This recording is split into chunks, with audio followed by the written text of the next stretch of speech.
Okay guys, so in a recent statement, AMD said that they continue to build 8GB graphics cards because the majority of gamers are still gaming at 1080p 60 FPS, and they're not wrong. They're actually telling the truth there, but I think you should be upgrading something else instead if you are part of that demographic. Now, when AMD said that the majority of gamers out there are still gaming in 1080p with the 60 FPS, they weren't lying. Most gamers, even if we look at something like the Steam hardware survey, are actually gaming at 1080p, that's their primary display, and the majority of 1080p panels out there are still 60 FPS. The reason for this is because 1080p has always been a great standard, it's still high definition, and you could pick monitors up, or you could pick monitors up pretty cheap for absolutely years, and 60 FPS is more than enough for most people, which is why they made most 1080p monitors 60 FPS. But AMD are not telling you the whole picture. There is a whole range of other aspects that go into the reasoning for this, so let's take a look at some of them. Now, according to the Steam hardware survey, the majority of gamers are also using 6-core processors. They are also using 16GB of RAM, and they are generally using 60 class graphics cards. Now, most gamers are using a modern graphics card, mostly things like the RTX 5060, RTX 4060, RTX 3060. I think quite a lot of them are still using RTX 2060s and also GTX 1660s, which is absolutely fantastic to see because at least they're getting their money's worth out of them. But even if we look at the AMD side of things, their most popular discrete graphics card on the Steam hardware survey is, of course, the AMD Radeon RX 6600, which is still just an 8GB graphics card. So again, AMD are not lying, but when you look at the whole picture, most gamers probably don't even need to upgrade the graphics card at all. So let's take a look at a system which kind of matches that specification. Now, this is our studio Linux gaming PC. We recently built it in a video. I'm sure we'll link it at the end if you really want to watch it. And apart from the fact that Linux is not used by the majority of gamers, Windows is. Let's ignore that for now. The hardware inside of it kind of meets that specification.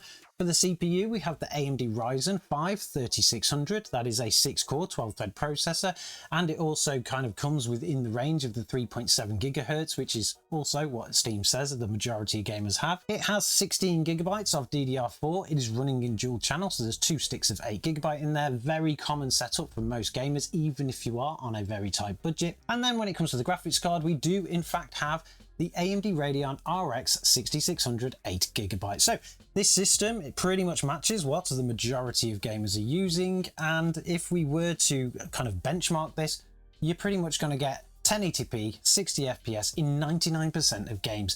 For your esports titles, it will easily be able to achieve some kind of competitive results.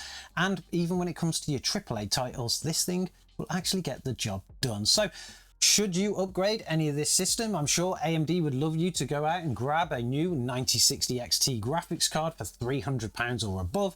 I'm sure they would love you to get a nice 5000 series CPU for this, or better yet, upgrade your platform. Why not go for an AM5 platform? Either way though, you are going to be spending a lot of money. A new platform for this system with CPU is going to cost you £300 to £400. A new graphics card, a minimum of £300. We think they are kind of geared towards $299, but here in the UK, they tend to be a lot more expensive than that, particularly when they hit the shelves and there's no stock and they just completely raise the prices. In fact, I don't think you should upgrade anything at all in this system if you are somebody within that demographic and you are a budget gamer, because no matter what you upgrade in the system, you could drop in an RTX 5090, you're still going to get 1080p 60 FPS. And that is because this machine is not your bottleneck. The actual bottleneck is this thing here.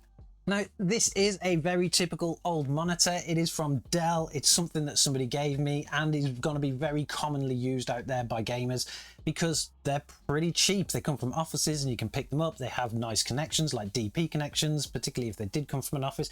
But this is a 27-inch Dell LCD monitor. It is 1080p with a 60 Hz refresh rate. And no matter what system you stick through this monitor, you're still going to get 1080p 60 FPS. So why would you want to upgrade any of that when you should be looking to upgrade this? And there are plenty of options out there for you to choose from, and they're going to be a lot cheaper than upgrading your desktop. One option for you is to go for something like this monitor here. This is from KTC, and monitor technology has completely moved on. Even though this is a budget monitor, it will completely outperform any monitor from like 3 to 4 years ago. So this is definitely something you should take a look at if you are one of those gamers within that demographic, because it's going to provide you with the biggest fidelity upgrade. It is the KTC H27022C. Oh yeah, I know we all hate monitor branding names, but it is a 27-inch monitor with a max resolution of 1440p. It has an extremely high refresh rate of 180 Hz, and it is an IPS panel, so you're going to get some very nice deep colors here. It comes with 2 HDMI ports plus 1 DP connection, so no matter how old your system is, you're pretty much going to be able to connect it up. And right now, if you were to purchase this monitor on Amazon, it would only cost you £139. Now, £139 is less than half the price of an entry-level graphics card here, and you're going to see a complete difference in your games. Things are going to be much smoother, they're going to be much deeper in color, and graphical fidelity is going to be much better as well. This is definitely the type of thing that you should choose if you are looking to upgrade right now, because like I say, any kind of graphics card that you change is going to be limited by your monitor. So let's remove the bottleneck altogether and get something that will actually grow with our systems as well. Even a budget monitor like this is going to enhance your gameplay, because it's going to be providing a much better overall quality picture, and it's also future-proofing your system too.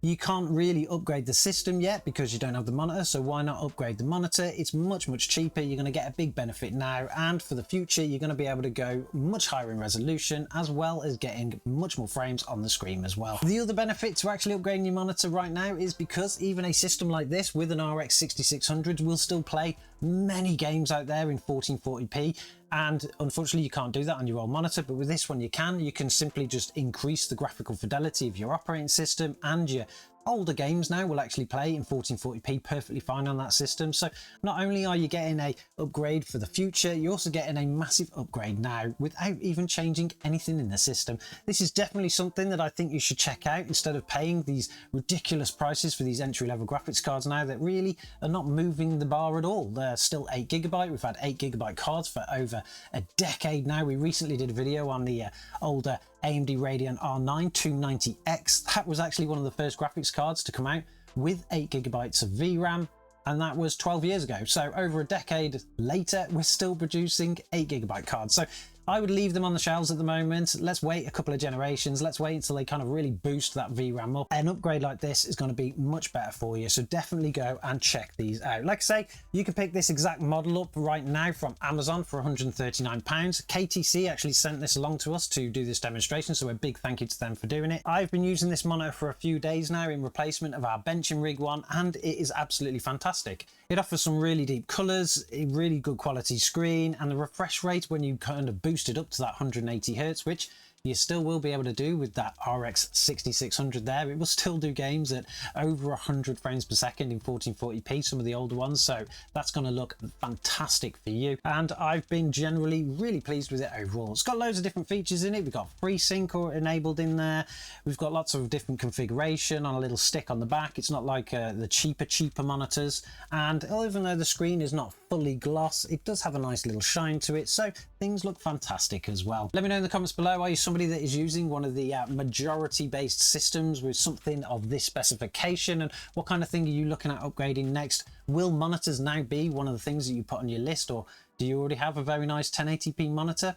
Even if you do, you're still going to be creating a bottleneck there, and unless you have a 180 Hz monitor or a 240 Hz monitor, you're really not going to benefit from anything in terms of an upgrade of a graphics card. So I would highly advise you don't bother doing it. But don't forget to subscribe to the channel if you like this kind of content. I'm sure we'll be bringing more just like this soon, and I'm sure as always I'll catch you guys in the next one.